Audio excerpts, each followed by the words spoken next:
અષાઢી બીજ રથયાત્રાના પાવન પર્વે બોટાદ જિલ્લાના વિશ્વપ્રસિદ્ધ સાળંગપુર શ્રીકૃષ્ણભંજનદેને જગન્નાથજી થીમ આધારિત અલૌકિક શણગાર કરવામાં આવ્યો।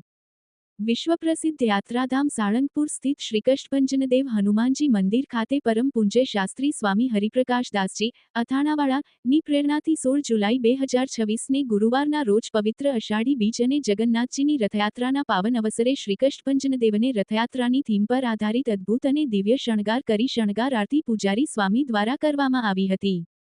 દાદાના સિંહાસનની આસપાસ ભગવાન જગન્નાથજી, સુભદ્રાજી અને બલભદ્રજીના પરંપરાગત રંગબેરંગી દિવ્ય રથ તૈયાર કરવામાં આવ્યો હતો। શ્રીકૃષ્ણભંજનદેવ હનુમાનજી દાદાના હૃદય કમળમાં ભગવાન જગન્નાથ, સુભદ્રાજી અને બળદેવજી બિરાજમાન હોય તેવા અલૌકિક વાઘા અને આભૂષણો ધારણ કરાવવામાં આવ્યા હતા। દાદાના ચરણોમાં વિવિધ પ્રકારના કઠોળ, મગ, ચણા અર્પણ કરાયા હતા। સાથે રંગબેરંગી ઓર્કિડ્સ ફૂલોથી શણગારવામાં આવ્યો છે। મંદિર ગર્ભગૃહમાં પુરીની રથયાત્રા અને ભક્તોની ભીડની ઝાંખી કરવામાં આવી હતી। હજારો ભક્તોએ દાદાના આ અદ્ભુત રથયાત્રા દર્શનનો લાભ લઈ ધન્યતા અનુભવી હતી। વિપુલ લુહાર, ન્યૂઝ 14 બોટાદ।